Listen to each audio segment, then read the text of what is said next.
Innal hamdalillah nahmaduhu wa nasta'inuhu wa nastaghfiruh wa na'udzu billahi min sururi anfusina wa min sayyiati a'malina may yahdihillahu fala mudhillalah wa may yudlillahu fala hadiyalah. Ashhadu an la ilaha illallah wahdahu la syarikalah wa ashhadu anna Muhammadan abduhu wa rasuluh la nabiyya ba'da. Ya ayyuhalladzina amanu taqullaha haqqa tuqatih wa la tamutunna illa wa antum muslimun. Ya ayyuhan nasu taqu rabbakumul ladzi khalaqakum min nafsin wahidah wa khalaqa minha zawjaha wa batha minhuma rijalan katsiran wa nisaa'a wattaqullaha alladzi tasaaluna bihi wal arham innallaha kana 'alaikum raqiba. Ya ayyuhalladzina amanu taqullaha wa qulu qawlan sadida yuslih lakum a'malakum wa yaghfir lakum dzunubakum wa may yuti'illaha wa rasulahu faqad faza fawzan 'azima. Fa inna asdaqal hadisi kitabullah wa khairal hadi Muhammadin sallallahu alaihi wasallam wa syarrul umuri muhdatsatuha fa kullu muhdatsatin bid'ah wa kullu bid'atin dhalalah wa kullu dhalalatin finnar. Ikhwanil hadirin, jamaah sidang Jumat yang dirahmati oleh Allah Subhanahu wa taala. Di dalam sebuah hadis yang diriwayatkan oleh Al-Imam Muslim rahimahullah di dalam musnadnya dari dua orang tabi'in, mereka mendatangi sebuah kampung pedalaman tempat orang-orang Badui. Lalu dua tabi'in tersebut menemukan seorang laki-laki, sahabat Rasul sallallahu alaihi wasallam, seseorang yang pernah berjumpa dengan Rasul sallallahu alaihi wasallam. Maka dua tabi'in tersebut bertanya, "Apakah kamu mendengar sesuatu dari Rasul?" Lalu sahabat tadi menjawab, "Sami'tu Rasul yaqul," saya mendengar Rasul bersabda, "Innaka lan tad'a syai'an lillah azza wa jal illa ba'da lakallahu bihi ma huwa khairul lak." Tidaklah engkau meninggalkan sesuatu karena Allah, kecuali Allah Subhanahu wa taala akan menggantinya dengan hal yang lebih baik dari sesuatu tersebut. Di dalam hadis ini terdapat pokok-pokok perkara yang agung, dasar-dasar kehidupan yang penting, yaitu yang pertama adalah tentang keberkahan dari ilmu tersebut. Telah datang pada Rasul seluruh lapisan manusia, yang berilmu maupun yang tidak berilmu, yang luas pergaulannya maupun yang sempit pergaulannya, maupun orang-orang yang kaya ataupun orang yang miskin. Semuanya datang kepada Rasul dan mereka pulang membawa sesuatu yang dia pegang dari Rasul sallallahu alaihi wasallam atau ilmu yang diamalkan. Itulah keindahan hidup para nabi dan para Rasul sallallahu alaihi wasallam. Sebagaimana yang Allah jelaskan tentang Nabi Isa, "Wa ja'alani mubarakan aina ma kuntu." Saya dijadikan oleh Allah Subhanahu wa taala orang yang berberkah dimanapun saya berada. Maka kita sebagai kaum muslimin, hiduplah dengan kehidupan yang berberkah dimanapun seorang itu berada, bisa mengambil manfaat, kita bisa memberikan, menebar kebaikan dan manfaat kepada siapapun di tengah-tengah manusia. Dan kita juga dianjurkan untuk selalu mengajarkan ilmu kepada manusia yang lainnya. Kemudian yang kedua, terdapat gambaran kehidupan manusia di masa itu, semangat akan ilmu, mengumpulkan segala hadis Rasul dari berbagai tempat, di kota maupun di desa, di pedalaman maupun di tempat-tempat yang ramai. Mereka menjumpai sumber dari ilmu tersebut, yaitu para sahabat Rasul sallallahu alaihi wasallam. Walaupun sahabat itu seorang badui sekalipun, walaupun sahabat tersebut seseorang yang tinggal di pedalaman yang mungkin susah untuk dicari, tetapi Mereka tetap semangat untuk mencari dan mengumpulkan ilmu-ilmu hadis-hadis dari Rasul Shallallahu Alaihi Wasallam. Kemudian yang ketiga, terdapat kehidupan para sahabat Rasul. Mereka hidup dengan memegang sesuatu dari Rasul. Mereka hidup dengan mengamalkan apa yang mereka dengar, apa yang mereka lihat dari kehidupan Rasul Shallallahu Alaihi Wasallam, sehingga apa yang dia sampaikan dari Rasul itu terpatri dalam hatinya, terpatri dalam jiwanya, dia hafal sebagaimana mestinya, dia jaga dan dia pelihara. Hadis ini menerangkan bahwa seseorang ketika dihadapkan kepada sesuatu, kemudian sesuatu itu dia tinggalkan karena Allah Subhanahu wa taala, maka Allah Subhanahu wa taala akan menggantinya dengan hal yang lebih baik. Sesuatu yang ditinggalkan mungkin bisa bersifat haram, mungkin pekerjaan tetapnya berada di situ, berada di atas keharuman, mungkin dia bekerja di tempat-tempat seperti kemaksiatan ataupun tempat riba, lalu dia meninggalkannya, atau mungkin juga sesuatu itu bisa bersifat mubah, sesuatu yang dibolehkan pada asalnya, tetapi jika dia tetap mengerjakannya, dia akan terjatuh kepada keharuman. Maka dia lalu meninggalkan hal tersebut karena Allah Subhanahu wa taala.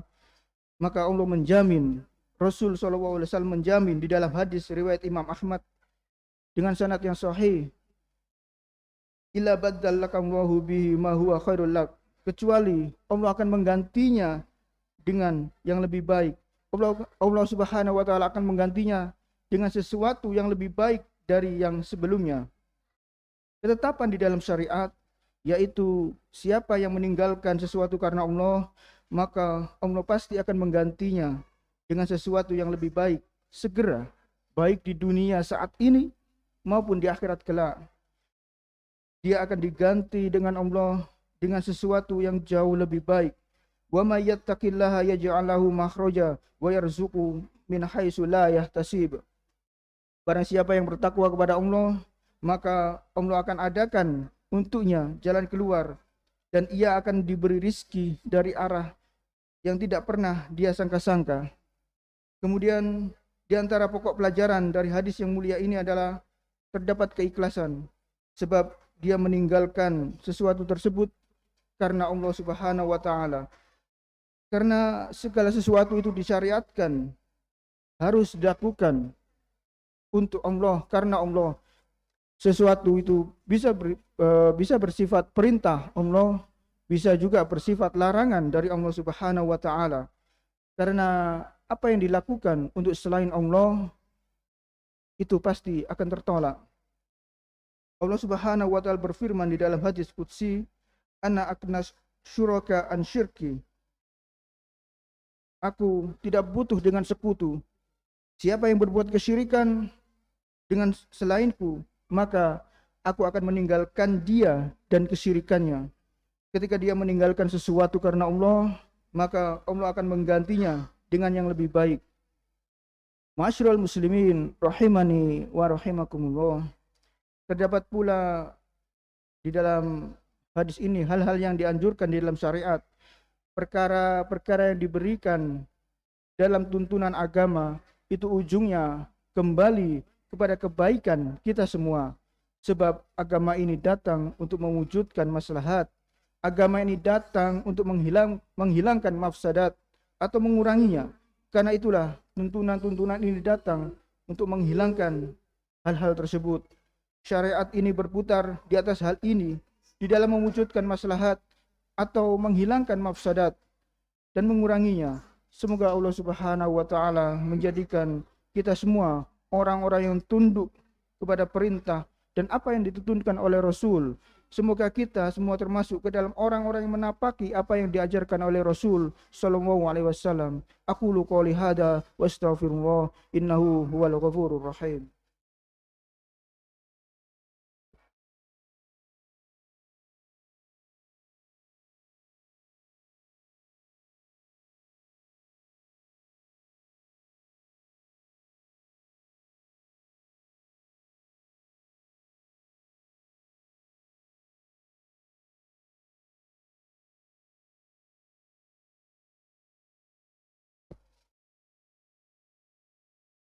Alhamdulillah, alhamdulillah hamdan katsiran kama amar.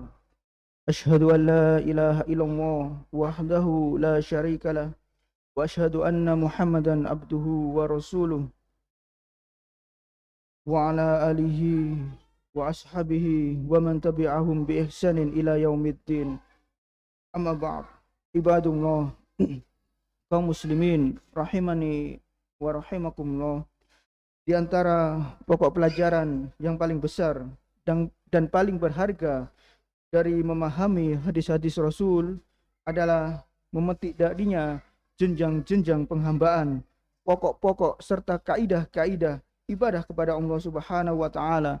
Karena kita pada dasarnya diciptakan oleh Allah Subhanahu wa taala hanyalah untuk menyembah Allah Subhanahu wa taala. Wa ma khalaqtul jinna wal insa illa liya'budu. Tidaklah aku ciptakan jin dan manusia melainkan hanya untuk menyembahku, kata Allah Subhanahu wa taala.